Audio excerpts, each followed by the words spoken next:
Hi, welcome back.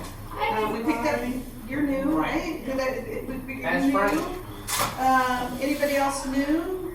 New? Okay, real quick.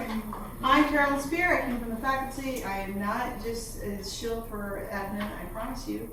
I have been in higher ed since 1992, and I've done all of the things.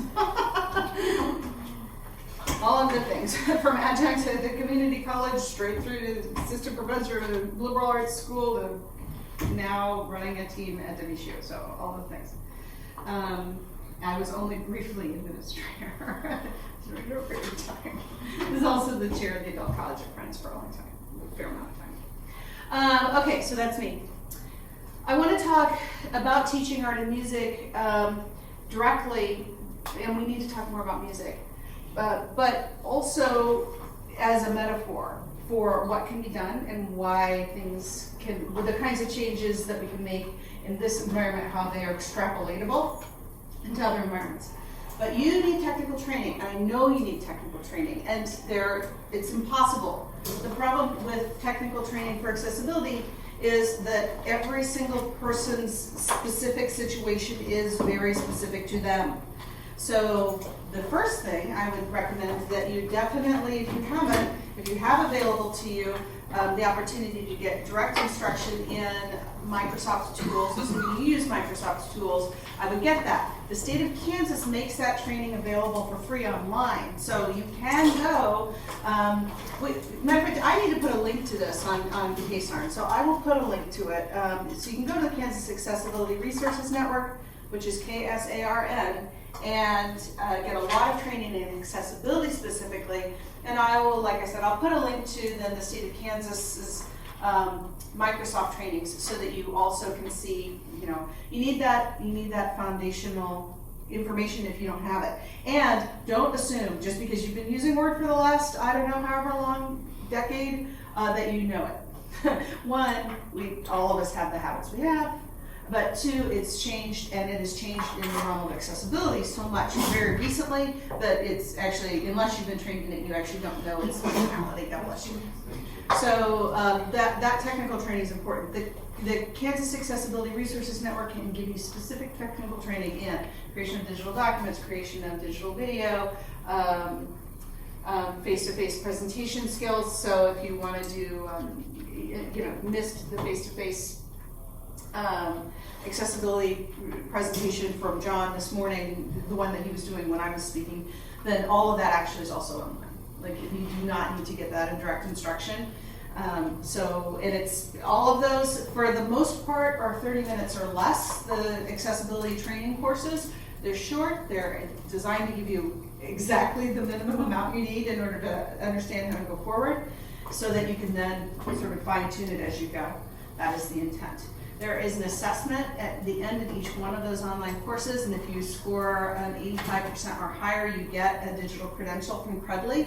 So you can put that on LinkedIn or brag about it on Facebook. You can tweet that out. You can tweet that to me, and I will tweet back to you. Here you go. That actually does happen from time to time. So that's a place for specific technical training. What I want to talk today is about this specifically in the realm of art and music, but also then, like I said, metaphorically, because I have a visual example I want to give you. I'm going to assume that you have the accessibility basics done. Assume that you have the basics from here forward, but I'm going to have a slide that says, are you sure that you know enough about all of these things? Take a look at it and let me know. If you don't, we will stop. I do want to talk a little bit about universal design for learning. I loathe universal design for learning. I like one thing about it, and we're going to talk about that one thing. And if you like the rest of it, great, good on you, but I don't do it. The multiple means of expression and the concept of equally effective expression is going to get at the thing that we were talking about. We have to know about what if we cannot possibly make a change? What if we can't fix this? We're going to talk about that here, and then I want to talk about museums, because museums make a great practical example of all of the things coming together, and why having multiple means, we were talking in the break about the advantage of having multiple different kinds of files, for example, in Blackboard, but then you never get a high enough score on Ally, whatever. But what the advantage of having multiple kinds of files will give you. So that's what we're going to do, and we're finished at what time is lunch? 12. And then if you're interested, then we have the birds and the feather thing, so we can take whatever, you can throw cabbages at me or whatever is available as a food item. I'm a vegetarian, so please don't throw any meat at me at lunch. I appreciate it to be all vegetables or fruit. Or, I mean, bread rolls, that's okay too. We'll do that at lunch. Here are the things I'm hoping that we can talk about that I can assume that you know. The distinction between accessibility and accommodations. The idea that even if perhaps you aren't quite sure yet how to use the tools effectively, you understand that concept, what I mean by that. I didn't talk about timely. I should say about timely. Legally speaking, timely is basically at the same time. We have seen that come in consent decrees from the Office of Civil Rights. We've seen it come in voluntary agreements like the one that Trust State is involved in, and we've seen it come in through legislation. Litigation. We've seen that phrase repeated time and time again. Insufficient time, so that the student, and this is talking about accommodations, with the delivery of accommodations has to be given with sufficient time so the student can have the same opportunity and to achieve the same outcome as any other student. So the example that John was giving this morning about our problems at Wichita State, our problem was with timely. It's where everybody's problem is. Everybody's problem is at timely. And that means that the student, in our case, wasn't getting readings for quizzes before the quiz would occur. They would get the reading for the quiz after the quiz would occur. Okay, that's a clear violation of timely. And what we're seeing clearly come through the courts now is what they mean by timely is at least at the same time as every other student. Now, there may be instances where an accommodation would require a student to get content even earlier, right, but never later. So at the latest, at the same time as every other student. Those of you who, did anybody come from Jay's talk this morning? Or did you come from, so he may have mentioned when they braille a textbook that's maybe this big, that it becomes 4 feet long. It's possible that a student who uses Braille might need more time to physically get through that material than somebody who can scan with their eyes can, because scanning is more difficult in Braille than it is visually. So that it's possible that they timely might actually mean earlier. Never means later. Legal issues, are you guys familiar, or at least somewhat familiar with the idea that the ADA exists and that we are subject to 504 regulation under the Rehabilitation Act of 1973? Anybody says 508, they don't really know what they're talking about. So it's really 504, we're subject to 504. The federal government is subject to 508, but people tend to get sloppy and refer to 508 as if it were the same thing, but we're actually subject to 504. It's the same law, different part of it. Do we really have to? Yeah, probably.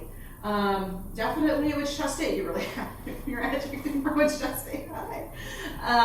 Then that's one thing. But each institution is going to prioritize and triage these issues in their own way. But as John was pointing out this morning, not possible to get all of this done unless every hand is helping to lift it.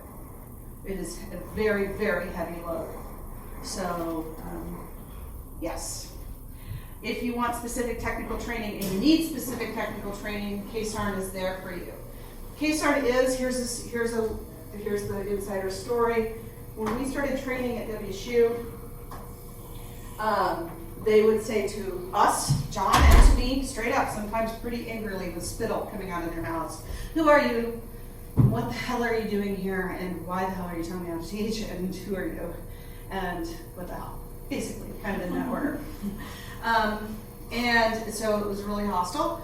And we created Wichita State created, John and I created the Kansas Accessibility Resources Network to move our training onto, so that our training could come to our faculty from the outside to improve. People saw it as an authority. They wouldn't see people on our own campus as an authority in this issue, because it doesn't matter if I'm a national trainer and we consult at universities all over the country. That doesn't matter to them. It does matter though that we're asking them to do things they don't want to do. So we shifted things to KSARN to help to spread that burden out a little bit. But it is it's a Wichita State University vehicle for training. And that means that you know a guy. So if you go there and you go through training and you find that it failed you, or that it's not as extensive as you wanted it to be, or there wasn't training on something that you need training in, then just take my card or email ksarn@wichita.edu. There's an insider tip. And we will just fix it or add more training.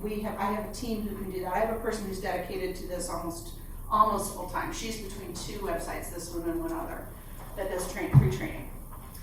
We are paid for by the state of Kansas. We will never charge for our training, particularly our accessibility training. We don't charge for any faculty development training of any kind. We never charge to consult in the state of Kansas ever. We come here for free. We go everywhere. I go up to Colby for free. They do, but we have a hotel room. I will say that because I'm not driving home after this. I'm going driving. But we aren't here to make money. We aren't trying to do anything but be of service. So if it's failing you, let us know and we will fix that. We now have two other partners. Johnson County Community College is a KSARN partner, and so is K-State. So we have more hands now to help with that. Go to KSARN if you need specific technical training. Any other accessibility basics? All right. If you are thinking about fixing your course, and I've already talked about this a little bit, but I just want to reiterate it in this particular context. We talked earlier about thinking about whether or not we're systematically excluding someone, and the way to get at that is to take a look again at outcomes. Now, I remember when people started talking about outcomes, we were switching from objectives to outcomes in the mid-90s, and I was a faculty member at that time. We were just furious about it, because it's like, I know what I teach. I don't need to write, I know what I teach, I know what my intent is. But over time, we got somewhat more comfortable with writing down, what our outcomes were for the class. But that has largely become a box-checking opportunity for many, many, many people that I deal with. I don't know how it is here, but I know that my own faculty often will not really take a lot of time to worry about those outcomes. They'll just have some in there because they get looked for, and it's like, oh, there they are, and we check that box and we move on. But when we're thinking about creating equally effective alternate opportunities for people, it's going back to those outcomes, asking whether or not they're accurate, changing them if they're not, and then going from there, the goals that those outcomes describe. I was working with a professor who is a music performance, thankfully a guitar performance instructor a couple of years ago, and he was coming in to talk about accessibility. As you can imagine, he was really unhappy with me, as you can imagine. And he said, well, it's not like I'm ever going to teach. I mean, I'm a blind person, I can see, maybe taking guitar, sure, but, it's not like I'm going to ever have somebody who has mobility issues taking. And so instantly I got the opportunity to say, well, what about Django? Would you have taught guitar to Django if you had the opportunity? Because he had a screwed up left hand with only two usable fingers. That was the one guitar example, the one music example I had at that time, too, other than Beethoven. And he said, well, yeah, obviously I would have taught guitar to, somebody. I said, well, what if you had a student who, got with you for 2 years and then had an accident and had something occur, and they wanted to continue to play guitar? Would you then work with them and try to figure out ways that they could, with their body, the way it is now, continue to express their art? Well, sure, I would. Okay, so are we standing in the way of people who have not yet begun that process systematically in a way that is not necessary? It's possible that we have, it's definitely true that there are edges and there are some things we can't do. But trying to find where that edge is, that's worth the time. So there are some examples. This is the kind of thing that these people like me always do. The guy has had retinopathy, so that changed how he saw the world. It changed how his art was expressed. Francis Bacon, I love this, probably had a visual processing disorder, which they can see because his art is such a good example of what it would look like if you had this visual processing disorder. Monet had cataracts, O'Keeffe had macular degeneration, which leads to complete and total blindness. Django Reinhardt, we already addressed. Paul Wittgenstein had an amputated right arm and played piano with just the left arm. So it is possible that lots of different kinds of people would want to involve themselves in artistic expression. And in fact, coming from a disadvantaged background, particularly someone who has had a lifelong impairment and never had an opportunity to express art or to experience art, that's a really exciting person to get to deal with, but not for systematically excluding them. So, that's getting started. We talked a little bit, very little bit, about universal design and some of the foundational concepts of universal design in the last time. If you're interested in universal design, I would suggest you just Google it, although our slides are available. Universal design for learning is a different thing. Universal design came out of the built environment. Universal design for learning came out of the K-12 environment and is associated with education of children and the group called CAST, C-A-S-T. So Universal Design for Learning is CAST. And if you go to the website and you put in Universal Design for Learning, you'll see CAST as one of the top hits, and you go there and they give you all kinds of information about it. Their whole thing is talking about providing multiple means of engagement, representation, action, and expression. We talked really briefly about the idea that multiple learning styles, which was a really big thing. My PhD's in education. It was a really big thing when I was going through my PhD program. Has not actually stood up to rigorous research. That doesn't mean that there aren't different learning styles, but the import of learning styles and the impact of people's actual ability to reach outcomes that isn't really about learning styles. And there are certainly people who prefer learning in certain different modes more than others.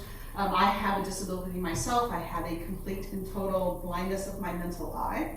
So if I close my eyes, it's black. I cannot call up a picture. I can never see in my mind's eye something. I can't do that. Never been able to do that. So I learned differently. I was a terrible speller, as you can imagine, because people learn to spell by looking at words and then trying to remember what they look like in their head, when I couldn't do that. So I had to learn how to spell, saying the words in my head. And that was different. It took me longer. I was not a very good speller to start with because it was different. Universal Design for Learning would have maybe accounted for that. Perhaps I could have taken spelling tests as a little crumb cruncher by saying the words out loud instead of then also having to translate them into letters, who knows. There are a lot of different kinds of ways that you can think about multiple means of engagement, multiple means of representation, that's just giving the content, and then multiple means of them, the students, coming back and expressing what they know. And that's the CAST model. It's super strict in many ways that I'm not comfortable with it, particularly in a higher ed environment dealing with adult learners. It's definitely a K-12 worldview, but it can be very useful. But the goal of it is useful. The takeaway is very useful, allowing for learning which is individualized as possible while maintaining something that is equally effective, so each student achieves the same outcomes. So again, starting with those outcomes and knowing what your goals are is really critical. In accessibility, multiple means of expression can be expressed in a number of different ways. So we see, there are instructors who love to talk to their students on social media, right? So they're engaging their students in different ways from just in the class. Or instructors who love to be in the discussion board in Blackboard, and other instructors who hate to be in so we are engaging our students in different ways all the time. Sort of capturing that, thinking about how you're doing it, and thinking about whether or not the way that you're choosing to do it is, like I said before, systematically excluding other people. That's the question. If it is it for a reason? And if it isn't for a reason, then what can we do to offer other opportunities for engagement, offer other opportunities for representation? I teach, we do have these badge classes at WSU. In the fall, lots of people take them. They're credit bearing, they're little half credit things, and they're fully online. And in the fall, lots of people take them because they're free. They are scholarshiped to 0.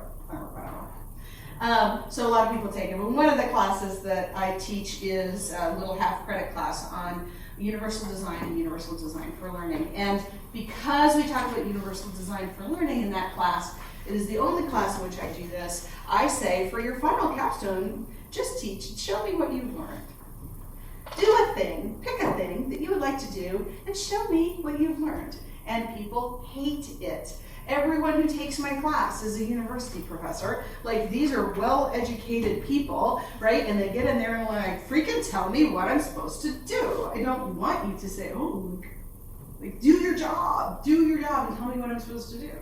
So be really, really careful with multiple means of action and expression because students tend to not like it regardless of their engagement or their educational level or their whatever, innate intelligence, I don't know, anything. They tend to want to be told what to do because they've been told what to do so long that it feels really unsafe to be told to just do whatever. So be careful with that. What I do with it is say, do this. And if you do, what I do in all of the other classes other than the UDL class, which I know, just illustrate the problem. Do this, and if you don't want to do this, let me know, and we can talk about something else that you prefer to do. And I actually do leave that open for all of my sort of capstone type events, summative events in my classes that aren't objective testing, which I actually don't provide multiple means of objective testing. I just give them objective testing.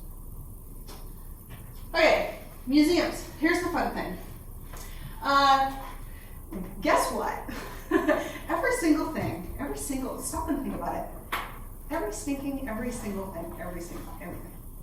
Which test date has to be accessible by July 29th of 2020. Every single thing, all thing, everything. Yep, even that thing. You're thinking, not that thing. Yep, oh yeah, that thing. So it's one thing to talk about classes. It's one thing to talk about credit-bearing classes. It's one thing to talk about online credit-bearing classes or face-to-face or hybrid credit-bearing classes. But what if they send, if anybody ever on the campus says go to a play, and that play is content, accessible, it needs to be accessible content per our agreement. What if they are asked to go to the symphony? What if they are asked to look at 3 pieces of, we have a lot of sculpture on our campus, 3 pieces of sculpture and explain them in cultural context? Or they are to watch the, how other students engage with each other for a psychology experiment in front of the union, or they are to go to a museum. The minute someone says, go do it, it is directly part of a credit-bearing class, which means that's true for everybody, not just Wichita State. At Wichita State, we have the added joy of also having anything be for enrichment or for the student experience. That's everything. So at that point, then we have to start talking about multiple means of engagement across this whole big, broad spectrum. And a good way to think about that, I think, is for me to explain to you this packet, which you can then, I will make available to you. You can paw and touch and enjoy to your heart's content. We have an art museum on our campus called Ulrich. Ulrich has almost exclusively visual art. They do sometimes augment their visual art with some music or maybe, some poetry or something like that. I also happen to be a food historian because whatever, I'm doing a lot of things. I was a military spouse, I got bored. I went to culinary school, master's. I went with my thesis at WSU in food history, and I do a lot of consulting for museum events for food history, matching up menu items with artistic expression or with time or whatever, lots of things like that. So they do things at the museum to try to broaden what they're doing, but mostly it is visual art. So what are they going to do? They're screwed. Seriously. We walked in and said, you guys, this has got to be, all of this has got to be accessible by July 29th of 2020. And they basically said, okay, yeah, we'll get back to you. And then we didn't hear from them for like months. We are just now starting in on production for things for the fall show, and we are actually going to be doing production for the fall show. But it took a while to sort of kind of come around on that, right? And it's not their fault; is that it is ridiculous. It feels like it is a fundamental alteration of a core competency or core component of what they do to say, no, you also need to make this accessible to the blind. Well, this is accessible to the blind. This is a painting. This is just a small painting. You'll be able to see it better. Here's the entire painting. And this is a prototype, and it's not in the proper order. This is a painting that is a piece of work that is in our Ulrich collection. This is the painting in its entirety. We chose this work because it's almost the size of this whole wall. It's really, really big, and it's up high. You know, it's got a lot of things that are just problems with it. What are we going to do to try to make this accessible?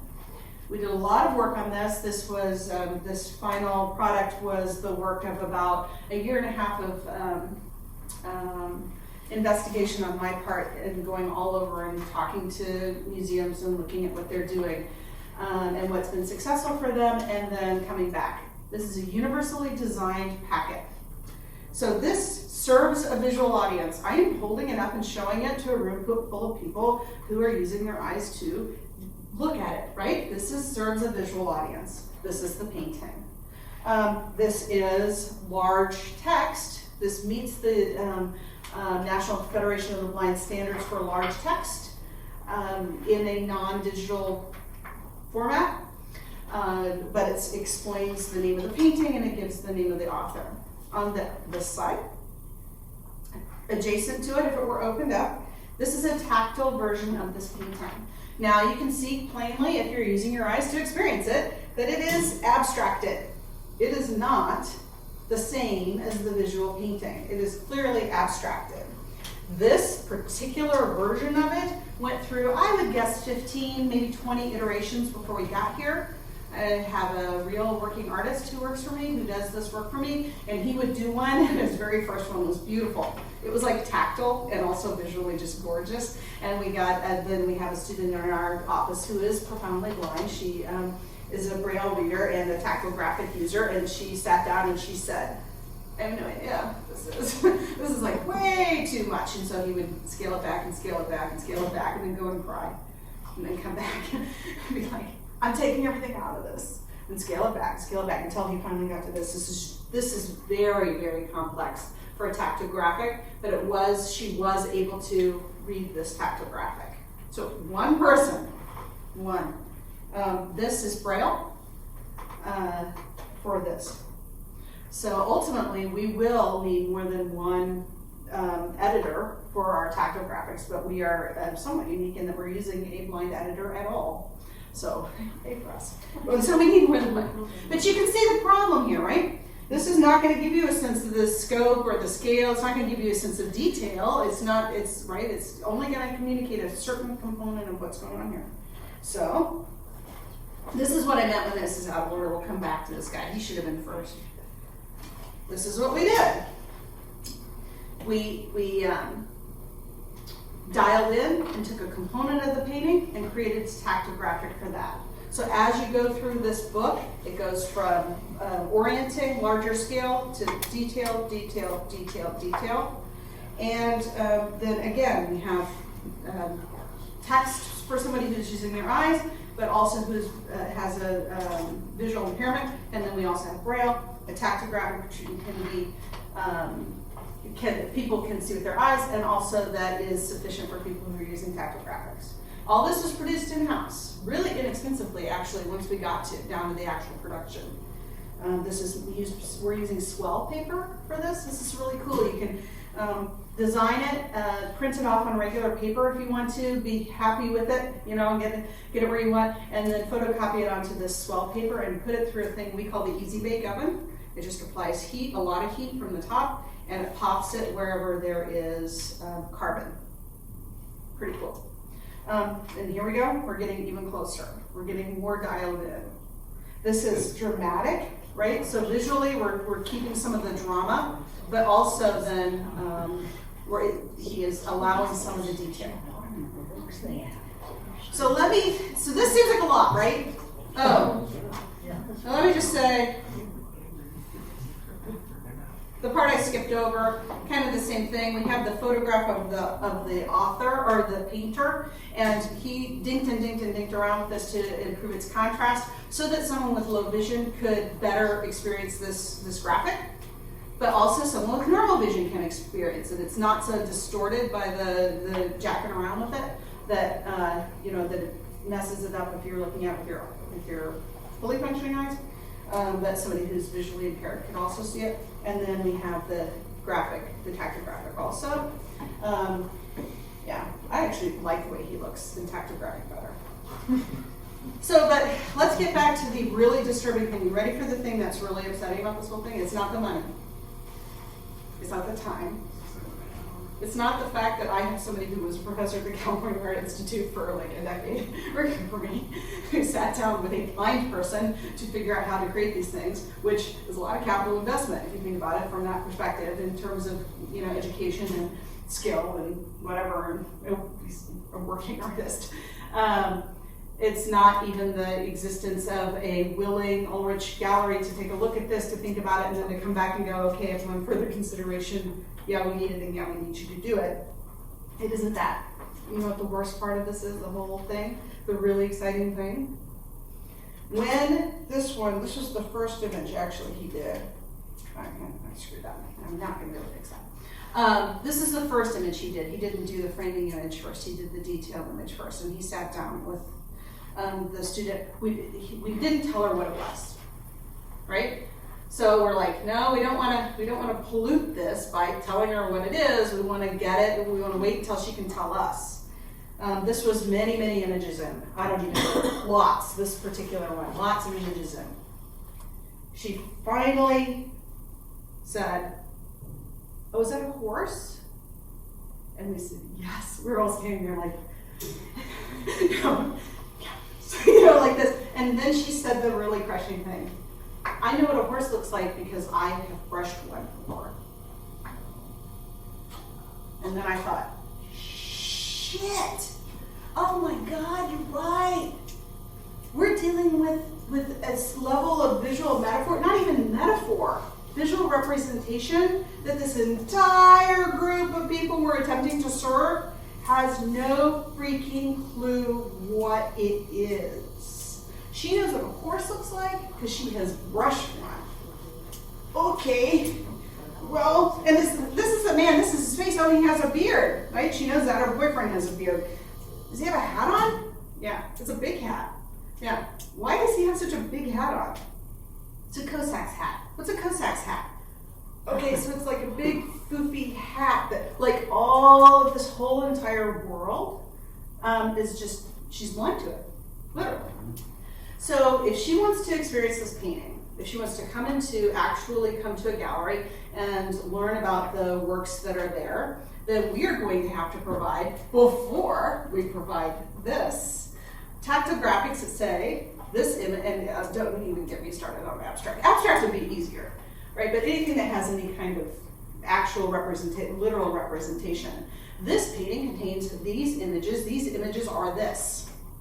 This is a tree. But how often do you touch a wood? This is a semi-truck. This is a, whatever it is, pig. Something that people haven't touched before.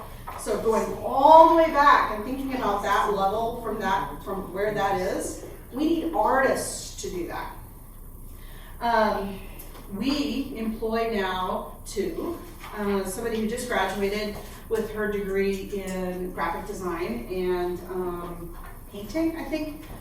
She just graduated. I bought her a graduation present, and I don't remember if it's painting and drawing or if it's something else, but and she sits down all day and thinks, okay, what are the components of this? How is it put together? What's it trying to communicate? What can I get rid of? What can I not get rid of? What do I have to pull out and teach somebody about separately before then I can put it in a piece of art? She gets trouble all the time from her art instructors that she took a job where she's just creating tactile graphics. And it's like, dude, what she's doing all day long is art. All day. And it's interpretive, and it's teaching, and it's exciting and interesting. She loves the work. It's really fun.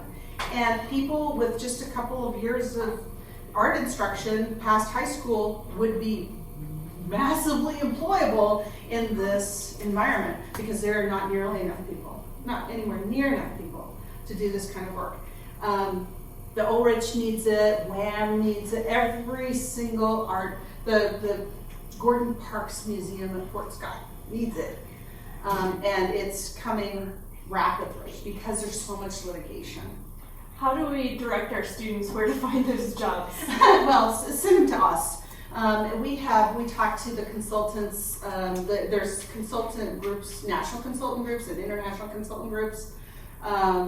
So let us, probably the first stop would be doing contract work. We have a big gallery opening in the fall, and we can train somebody. This is pretty specialized work, as you can imagine.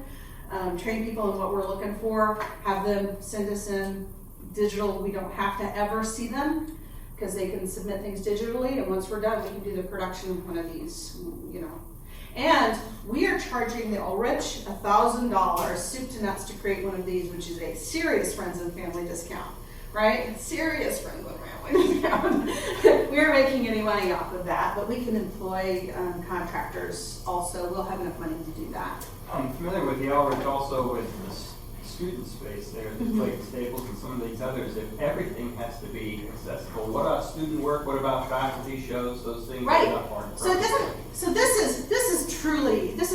is accommodating.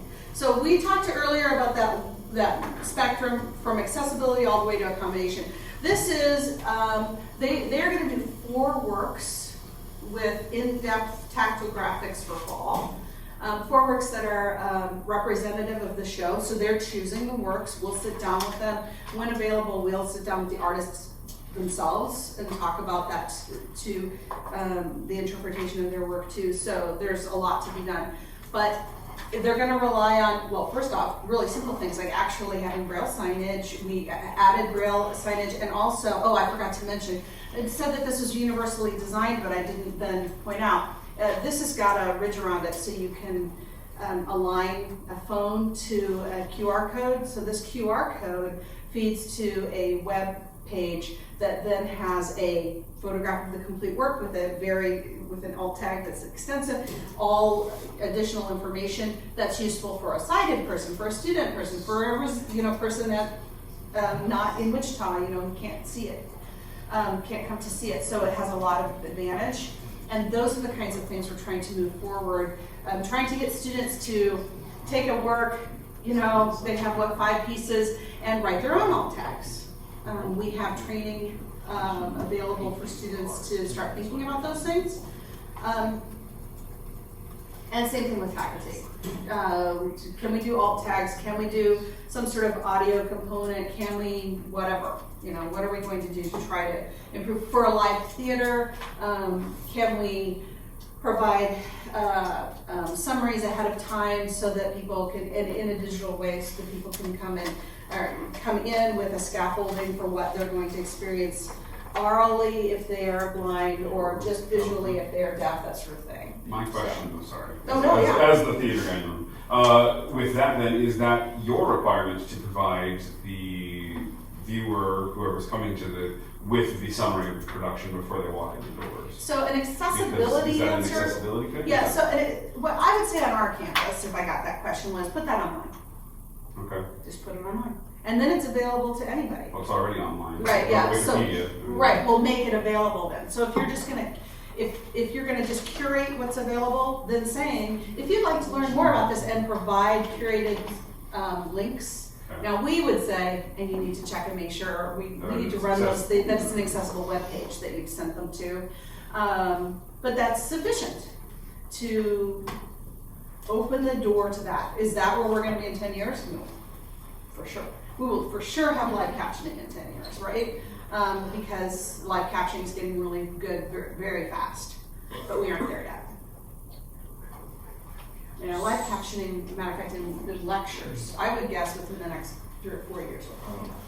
Because that's one of my questions about if, I'm thinking of a particular student that I have, if she were to use that QR code and it were taken to the website, her first language is sign language. And Yes, so understanding text for her it's is challenging. challenging. And that's true whether, I mean, if English is a augmenting language for you, regardless what your first language is, your primary learning language, but yeah, it's a challenge.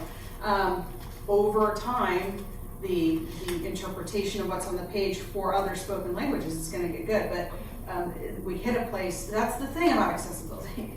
Accessibility isn't accommodation. Like, we can get all the way, we can say, oh, well, this is an accommodated, this is accessible, this is universally designed, this is an accessibility response, but it is ultimately an accommodation, but it's an accommodation we are making because it's open to the public and anyone can come in at any time. In order to ensure that it's timely, we have to have something created already. So it's part of our accessibility response, but it's really an accommodation. ASL interpretation is always going to be an accommodation.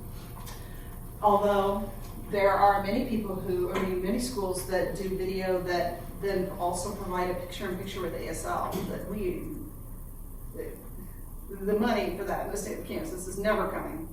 Right, so we're going to have to think of other ways to try to address that problem. It's a real problem. But if she's somebody with a hearing disability and not a visual disability, then she's taking in a lot of information with her eyes too. So we're coming in on 2 cognitive channels, and that's where we are. Isn't this just about the coolest possible thing? It's really neat, and it was fun for him. This should have been a high contrast image, but this was our prototype to go and show them, and it has some problems. So ideally, this would be a high contrast black and white image. This is a live web page, though. This Braille is the same. Anytime you see the Braille adjacent to text, it's the same. That's pretty cool. Yeah. I'm just curious, we're going to DC this week and taking students, and I'll be curious to see if national museums have engaged with any of this at all. So yes, you can, there are a couple of things you can do. So I would do it, and I do it, and they can't ask you. They can't ask you.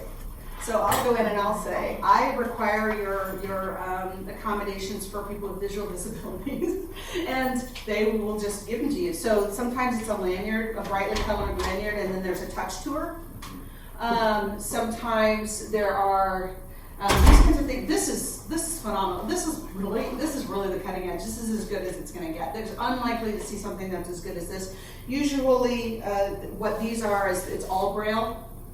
But so then, if you're with someone who's sighted, which is highly likely, then they can't assist you, right? So that's a failure of universal design. But they are likely to have some tactile graphics, and they are really expecting that you're with somebody who's sighted to help people who are not sighted orient. And they might have specially trained docents, but even if they do, it's probably going to be at a specific time. Who are designed to interpret the gallery or components of the gallery for the visual disabilities through all kinds of things. So like, for example, they might ask you, this woman is in a joyful pose, so put your hands up above your head, okay, and go yay, or something. Okay, that's what's being portrayed here, that kind of. So they have all kinds of, they try to encourage the use of the body, sound and other things to try to interpret that event for people who can't see it. Once you start turning the corner and you address I know what a horse looks like because I have brushed one, horrifying moment. Oh my gosh, this is a much bigger deal than I thought it was going to be. And start turning that corner, start thinking of it as an artistic challenge. It's really exciting. It's really interesting. The Wichita Museum has a collection there for the sight impaired. They can touch it. Yes, touch tours are pretty standard thing that they have. I always got in trouble for touching a sculpture at Wichita State. Right, yeah. Can you do that now? Yes, so we have touch tours of our although please don't climb on the love sculpture. It's falling apart, okay? It's just dying, and every third wedding picture in the city of Wichita is taken with that damn sculpture. So please don't. But yeah, we have touch tours, we have docented tours and individual tours of our sculpture now, and they have just now started actually putting Braille signage with QR codes. So it's this same theory because we designed it. We're the designers for that. So it's gonna look like I designed it, or John did. So it has this same thing. Yeah, Microsoft Office. And go ahead and I hope the QR code's live. It should be. I mean, it was when we went and talked to them. It should still be.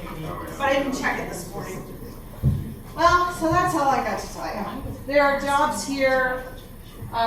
Museum accessibility particularly is a hot growing field because museums receive federal money, which makes them a target for litigation. And as soon as you start targeting somebody for litigation, then you get their attention. So there's just a lot of work coming here. It's really cool.